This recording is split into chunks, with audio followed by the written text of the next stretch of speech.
So let us look at allowable legal costs. Allowable legal cost number 1 is the legal cost for a lease. Legal costs for a lease not more than 99 years. 99 years. So when you are doing your business and you decide you want to occupy a property, let's say a building, and that building you are going to occupy for 99 years, 80 years, 70, 10, 5 years, 1 year, and you decide to make it legal, you require a lawyer to help you in preparing that lease. And that lawyer even signed that document of the lease. And you pay for that service. That is what we call legal cost for a lease. As long as it's 99 coming down, that is a allowable expense. And that means if the lease is for more than 99 years, it can be 99 and a half years, 100 years, 105, 120, 150 years. That legal cost is not allowable. You cannot deduct it against the taxable incomes of the business. Number 2, we have legal costs for preparing staff contracts. That's another one. That in your business, when you are hiring your staff, some of your staffs may tell you, I want you to make this agreement legal. And so you will have to hire a lawyer. In the process of hiring a lawyer, they charge you some fee and you pay.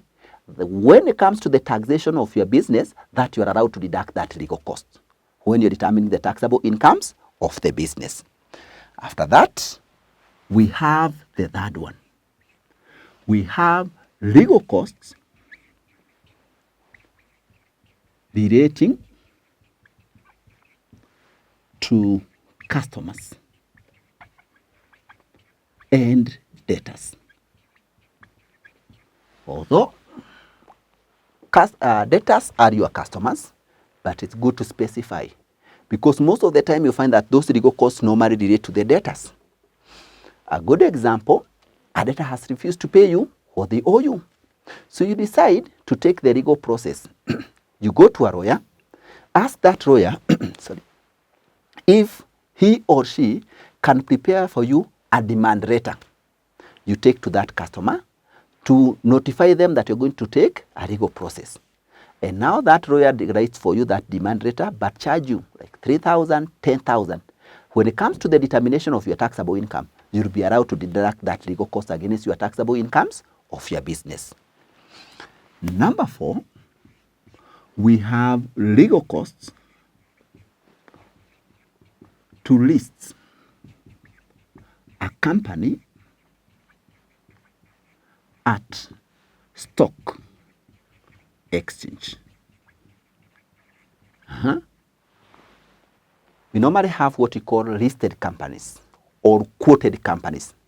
These are companies whose shares are traded at stock exchange market. In Kenya, we have Nairobi Stock Exchange Market. That means anybody who may want to become a shareholder of that company just need to go there and you buy shares of that company. It's open. When that company was getting there, it could have incurred several costs. One of them was to hire a lawyer to help them in preparing the document for presentation to, for example, Capital Market Authority, for them to be allowed to, for their shares to be traded there. That legal cost they paid when they were getting there, it's supposed to be an allowable expense. Number 5, legal costs to defend property rights.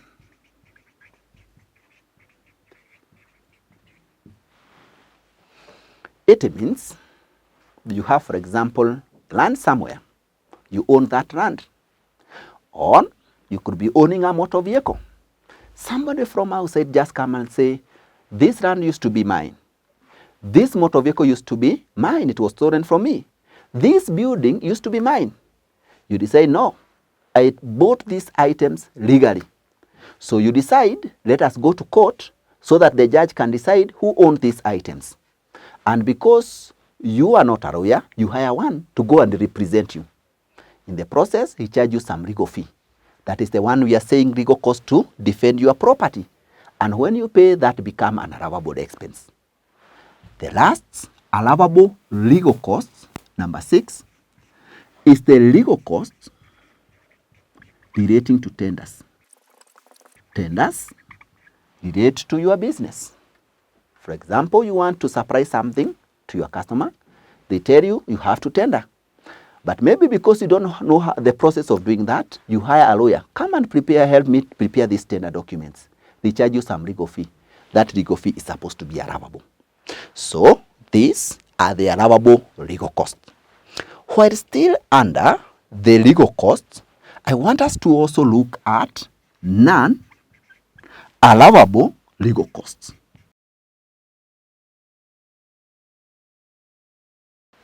Non-allowable legal costs.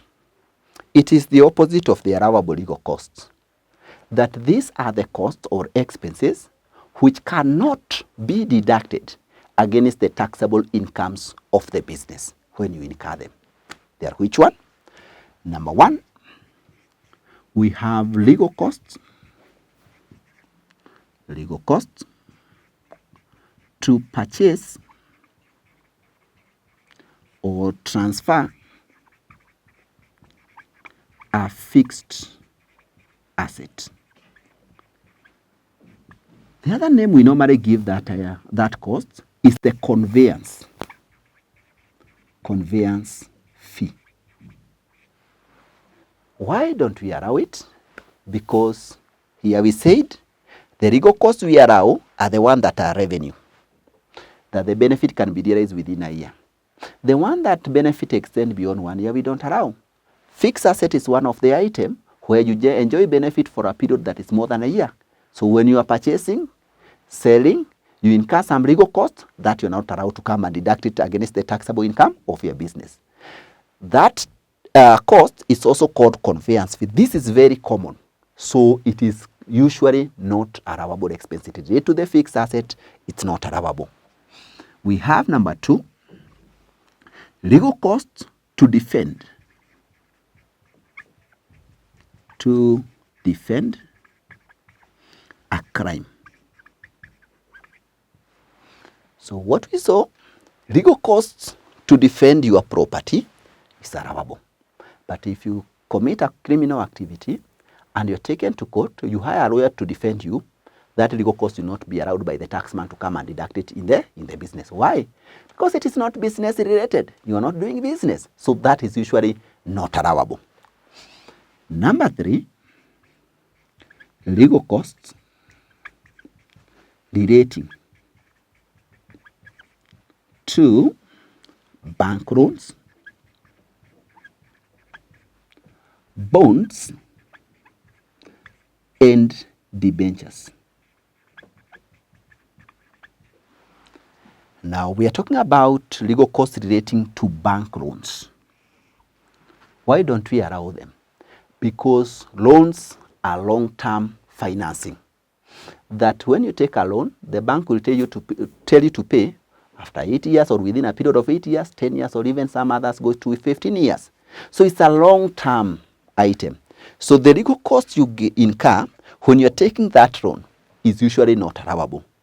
Same case relates to bonds and debentures.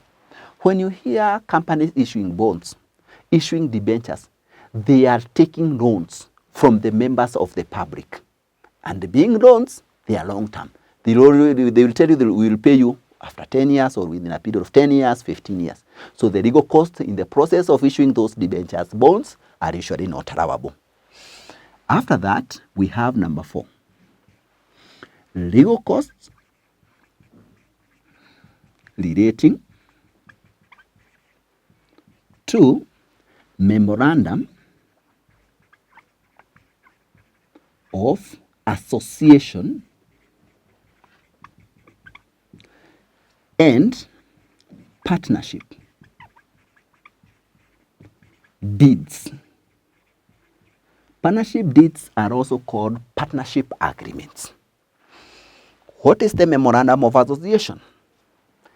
In law, we normally consider that as a constitution of the company, that it is the document that guides the company in the long term. So being in the long term means if the company lasts for 25 years, that memorandum of association will be there for 25 years. So it's a long-term document, not revenue. We call that capital expenditure. Partnership deed or agreements, the same. These are agreements that are signed between partners. And this agreement will be there in the partnership as long as the partnership is there, guiding the partnership, how they are supposed to operate. So it's a long-term document. So we don't usually allow based on that.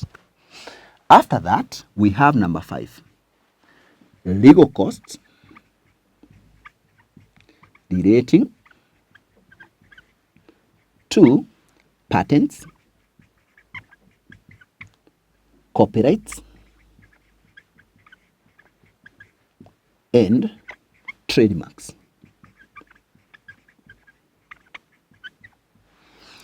Now, legal costs relating to patents, copyrights, and trademarks. Now, this in financial accounting, we used to consider them as intangible assets. Intangible assets used to be classified under fixed assets, long-term assets. So you can see the reason why we don't allow them, because they are long-term, capital, and not revenue. So legal costs we incur relating to that, or those ones, are usually not supposed to be allowable. Another non-allowable expense, legal costs, number 6, is the legal costs relating to breach of contract.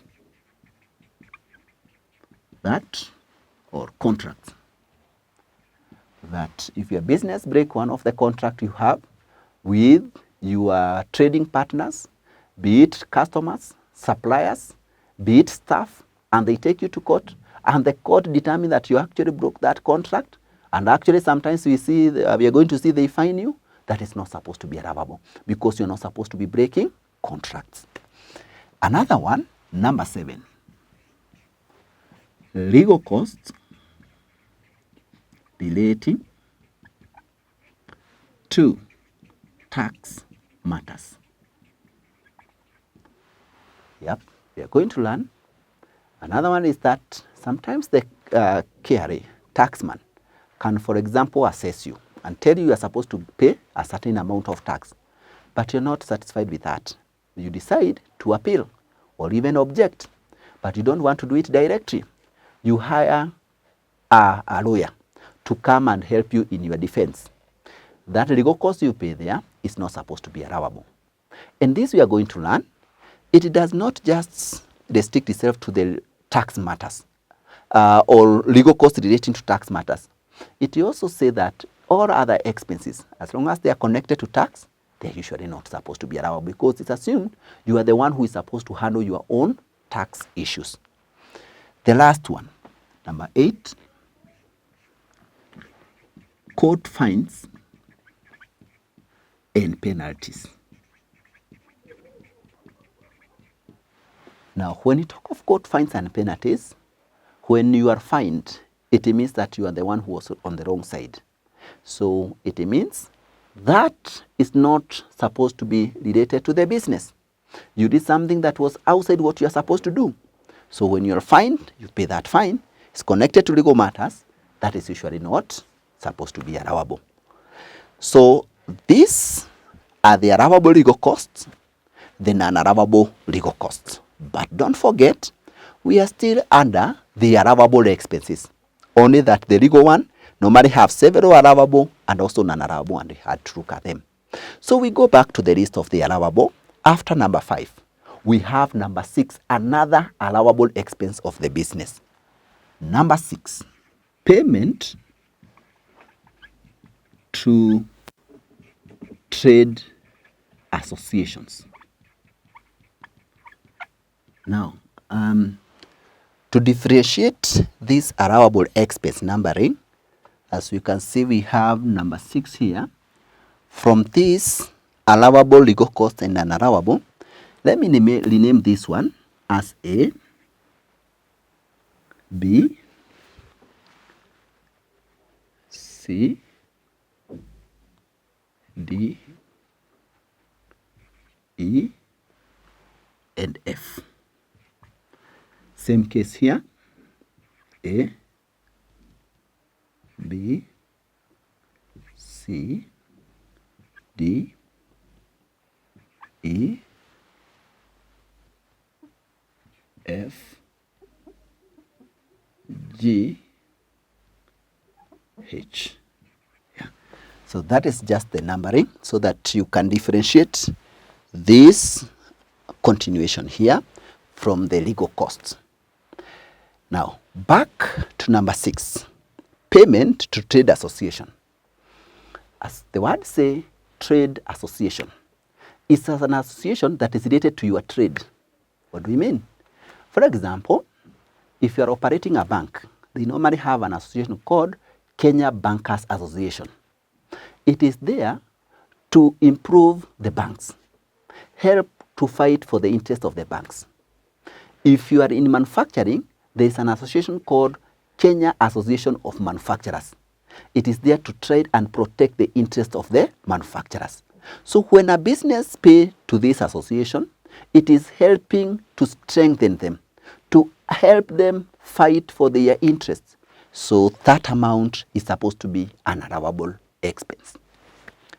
Number 7, another allowable expense is the employer contribution on behalf of employees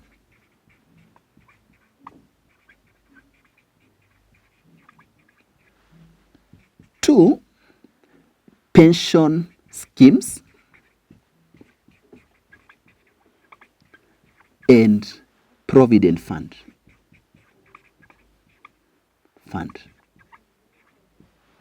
Which are these schemes? Pension scheme or provident fund is where employee and sometimes the employer make a saving for the retirement of an employee. A good example, in Kenya we have NSSF. When you contribute to NSSF, according to the law, the employer is also supposed to contribute similar amount for you.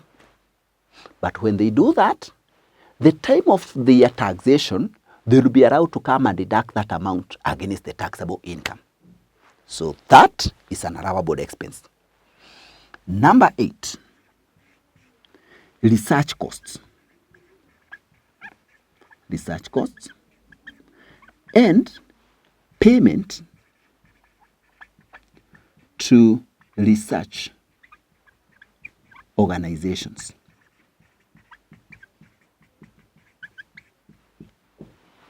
Research costs. If you are in the business, for example, you want to introduce a new product. Before you do that, to increase the chances of it succeeding, you need to do some research. What do the customer want? Are they okay with what you are giving them?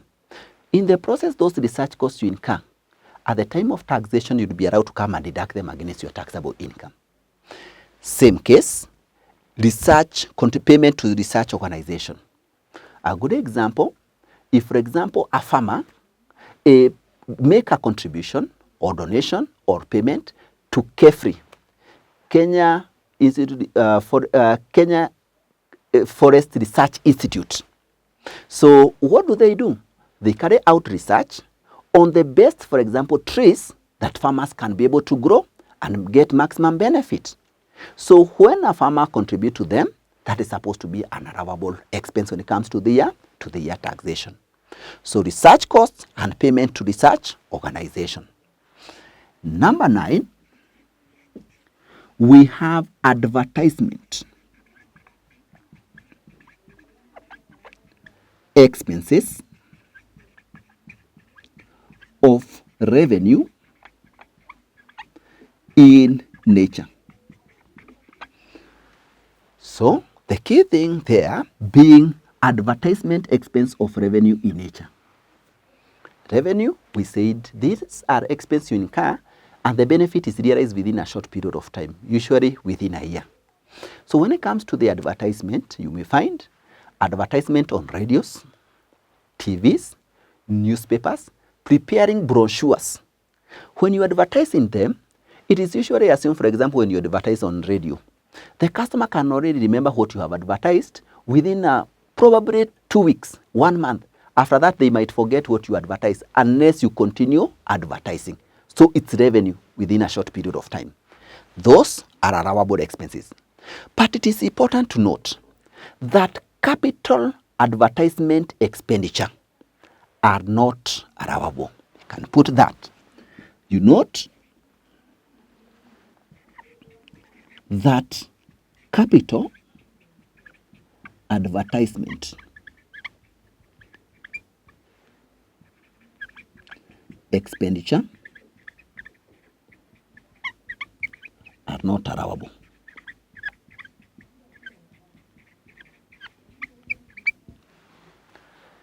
Capital expenditure, we said, these are expense where you incur an expense, but the benefit you realize over a long period of time. It is the opposite of revenue. A good example is construction of a billboard, construction of a signpost, construction of neon signs. These are long-term advertisement items. When you put a billboard somewhere or a signpost, it advertises you for 10 years or even 5 or even 50. Some are there forever unless you do the branding. So the cost of putting them up there is not allowable. What we do for them, we claim the capital allowance we talked about here. And we are going to learn, we claim the capital allowance we call wear and tear allowance, whose rate at the moment is 10%. So you take 10%. So if you construct a billboard for 100,000, first year you take 10% of it, 10,000. Then when you get to the second year, another 10%, but you're going to learn it's usually on a reducing balance. The third year, 10% that way, but on a reducing balance. So capital advertisement expenditure is usually not allowable. Then we go to number 10.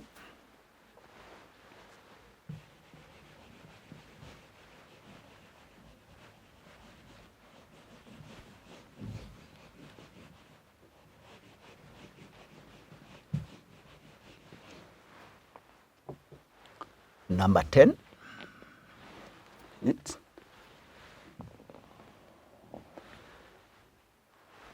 Number 10 of another allowable expense is the employer contribution on behalf of employees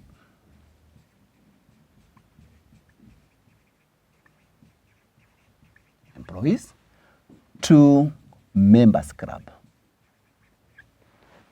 But that members club must be related to employees' work.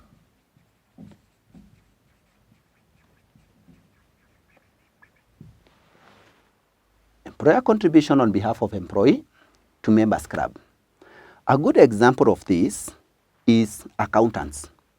For you to be a fully recognized certified public accountant of Kenya, you must be a member of ISPAC, even when you are done with your CPA. When you become a member, you will note every year you have to contribute something we call subscription fee. Now, when you get employed, the employer may tell you, I'll be contributing that for you. Every year, I'll be contributing that for you. Because it is related to your work, that will be allowable when it's determining the taxable income. Number 11, we have realized foreign exchange loss. So, when you are looking at the incomes, we had specified that realized foreign exchange gain is a taxable income.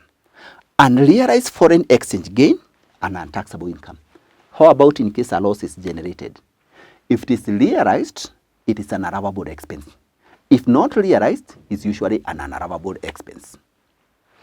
Number 12, another allowable expense, donation to charitable organizations. That is supposed to be another allowable expense. Question is, which are these charitable organizations? According to the Income Tax Act, it specifies that they include any organization that advances religion, education, or to alleviate the poverty in the society or suffering in the society. If you look at that definition, religion, we are talking about churches, mosques. When you talk of education, we are talking about schools. When you talk of alleviation of poverty or suffering, we are talking about like Red Cross. We are talking about NGOs. So when you make or your business make a donation to them, that is supposed to be an allowable expense. And this we are going to learn. Any other donation is not supposed to be an allowable. Any other. So if you find donation to a political party, that is not supposed to be an allowable expense. A general donation, that is not allowable expense unless it is specific, it's to a charitable organization.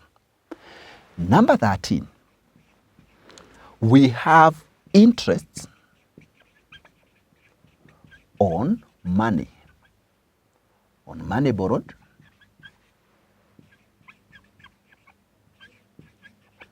and invested in business. That if a business take a loan from a bank and that money is invested in your business, the interest you pay every year, every period, that's supposed to be an allowable expense in that particular year. And we saw that there's another form of loan, usually taken by the limited companies, debentures. When a company issue debenture, or bonds, when a company issue bonds, these are forms of loans. So when they pay interest, those interests are supposed to be allowable expenses. After that, we have number 14. Payment to directors of a company for service rendered.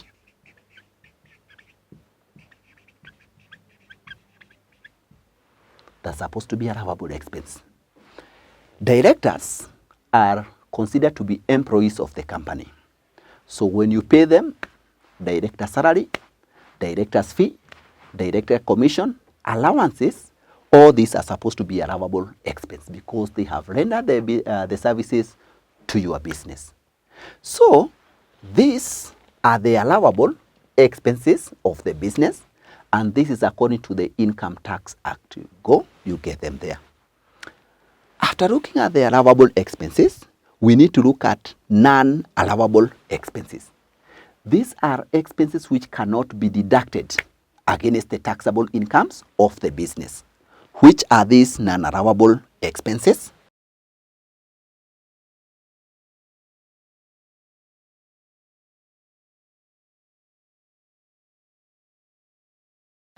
We have number 1, non-revenue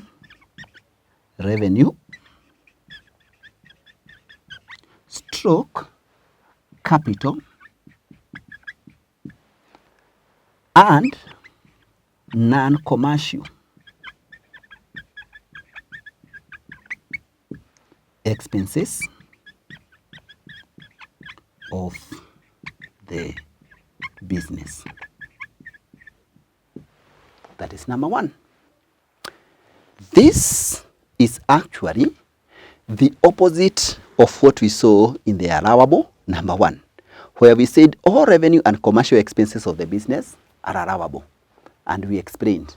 And we said these are 2 broad terms. Same case here. These are 2 broad terms. And when we talk of non-revenue or capital, these are expenses of the business where the benefit is realized over a long period of time. A good example, is the cost of a motor vehicle, a fixed asset. You purchase a fixed asset, you don't use it with 1 year and that is over. You use it 1 year, second year, third, fifth, that way. So its cost is not allowable. What we do with it, we said, is to claim a capital allowance which we said is supposed to be allowable expense. The other one is non-commercial. Non-commercial, we said these are expenses which are not related to the business activities. A good example, we said private expenses of the owner, like rent expenses of the owner at home, electricity expenses of the owner at home, salaries and wages to the house help, gardeners at home. These are usually not allowable because they are not commercial, they are not business related. So any expense that you come across that is non-revenue or capital, that is non-commercial, know that that is not supposed to be an allowable expense. Number 2, we have non-trade, bad debts written off. We said trade bad debts written off is allowable because you are writing off a debt relating to the business trade. Like when you sell goods on credit, they refuse to pay. That's allowable. But those that are not related to the business, for example, you had sold a fixed asset, you had rent money to your customer, your staffs, your relative, they refuse to pay, and after 4 years you decide to write them off, those you cannot be allowed to deduct them against your taxable income of the business because they are not related to what you do on a daily basis. Number 3, general provision for bad debts. The other way to put it is increase in general provision for bad debt.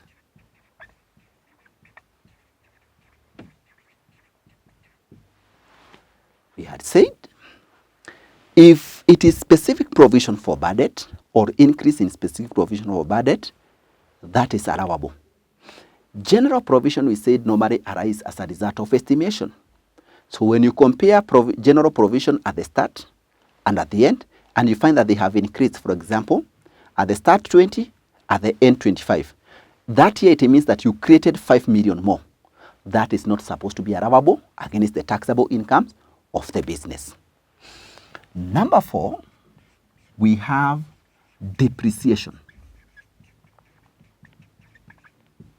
Depreciations are usually not allowable.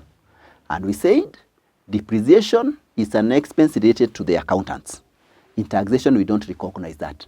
Instead of depreciation, we recognize the capital allowances. So depreciation is not allowable.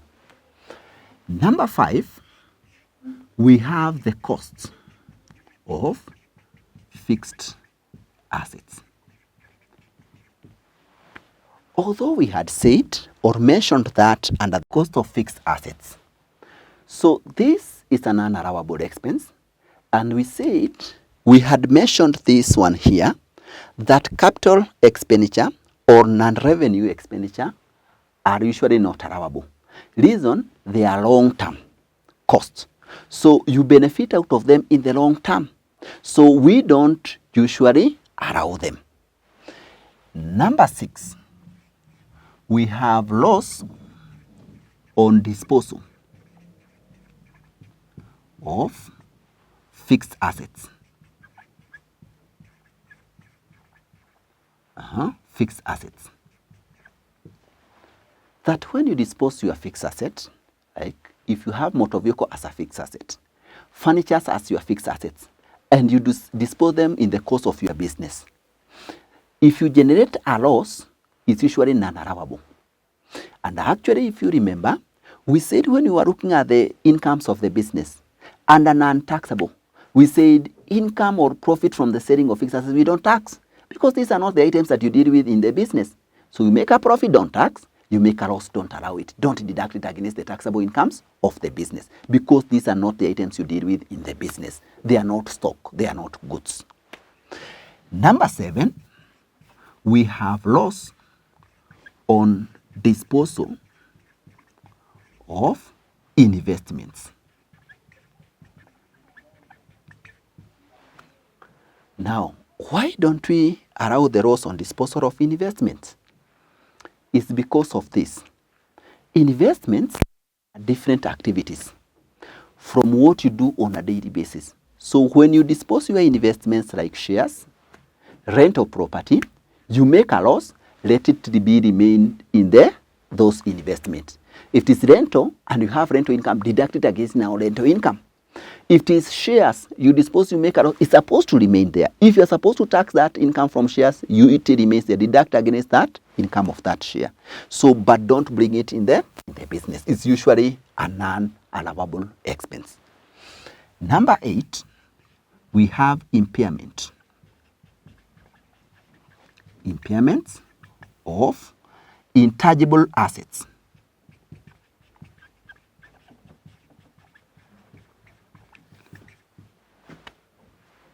We said depreciation is usually for tangible assets. For intangible assets, we don't usually depreciate them, we impair them. So impairment is the same as depreciation, only it relates to intangible assets. So same way, we don't usually allow them. Number 9, we have private expenses of the owner.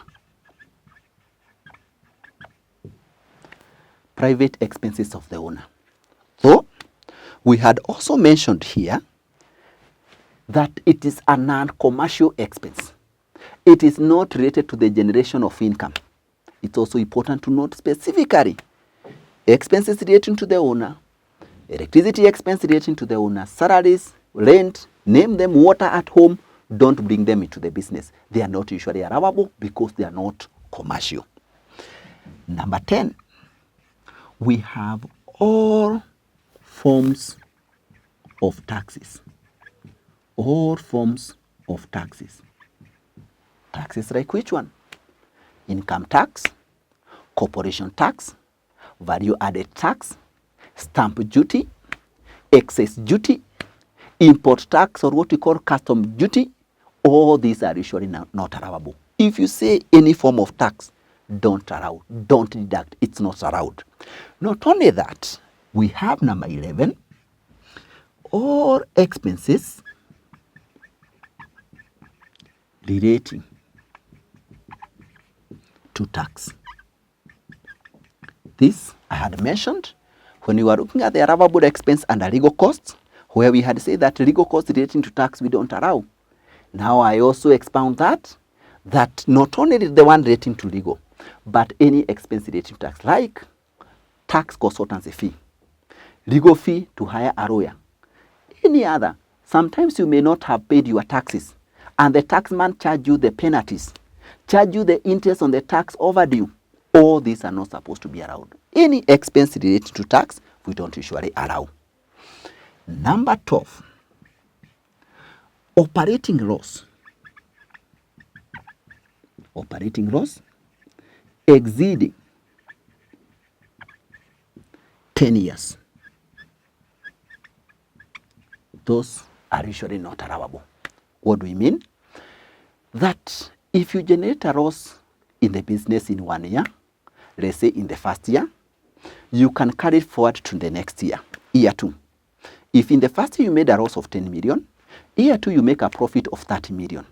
Before you are taxed on 30 million, the taxman allows you to deduct the 10 million, the loss you made in the first year. So in the second year, instead of being taxed on 30, you'll be taxed on 20. So it is now favorable to you. How about in case second year you don't make a profit? You can carry the loss of the first year and now the second year to the third year. Deduct them against the taxable profit of that year. If that year you don't make a profit, carry it to the fourth year. You can do that up to a maximum of 10 years. But after it exceeds 10 years, for example, the one you generated in the first year, now you are in the 10th year, you are moving to the 11th year. In the 11th year, if you make a profit, don't deduct against the loss you generated in the first year. It is not allowed. You can only deduct it against the loss you generated in the second year. Maximum period we are saying there, you can carry forward an operating loss is usually 10 years. That is number 12. Number 13, we have all donations, except to charitable organization.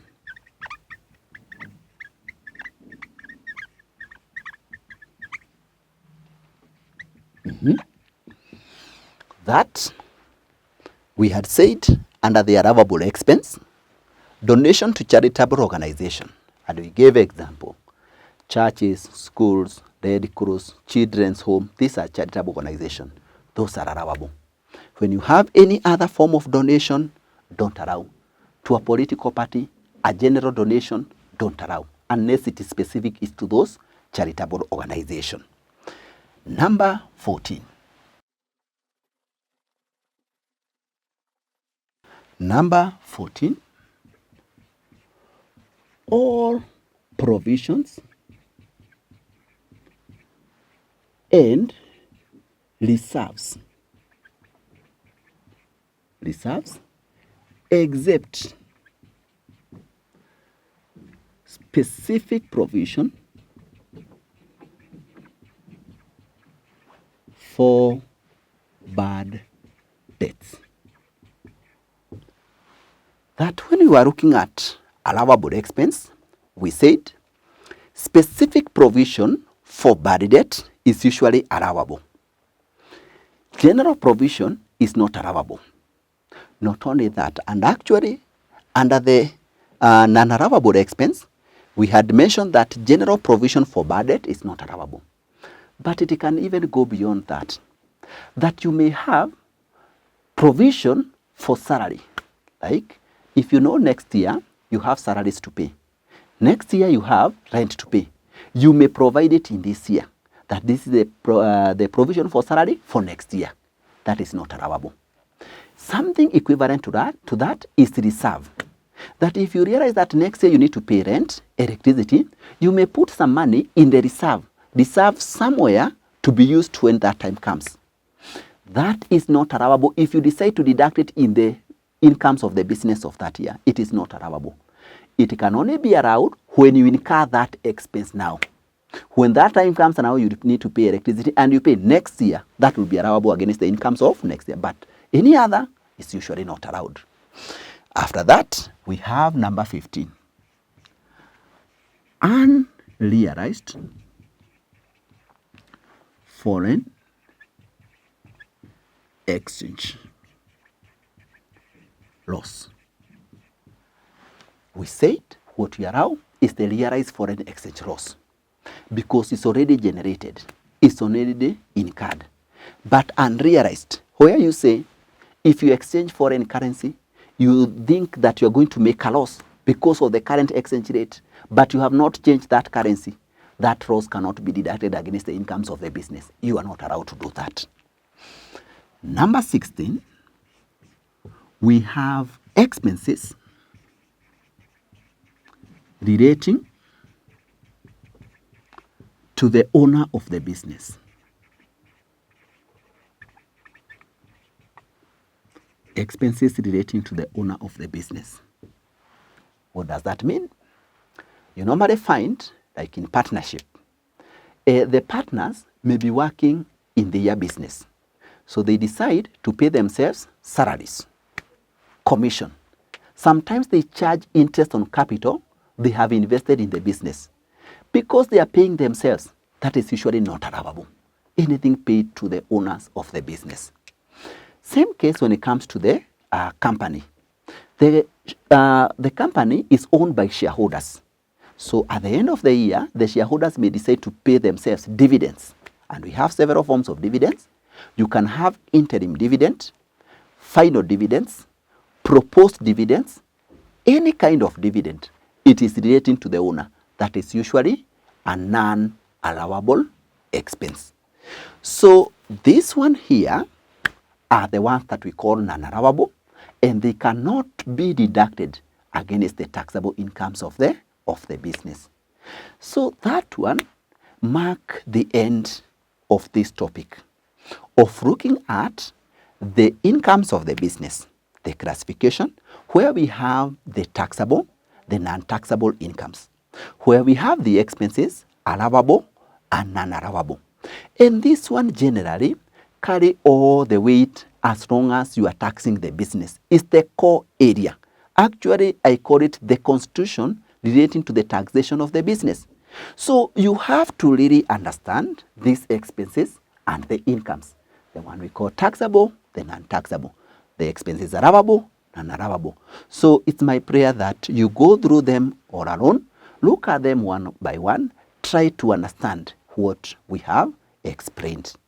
So for now, I think for this topic is over. Then it's my hope that I'm going to see you in our next topic. The next topic would be about one of the allowable expense that we had here, the allowable expense number 4, where we talked about capital allowance. In the capital allowance, we said it is usually granted in place of depreciation, where we say depreciation is for accountant. In taxation, we call that capital allowance. And we said it is used in relation to the cost of fixed asset.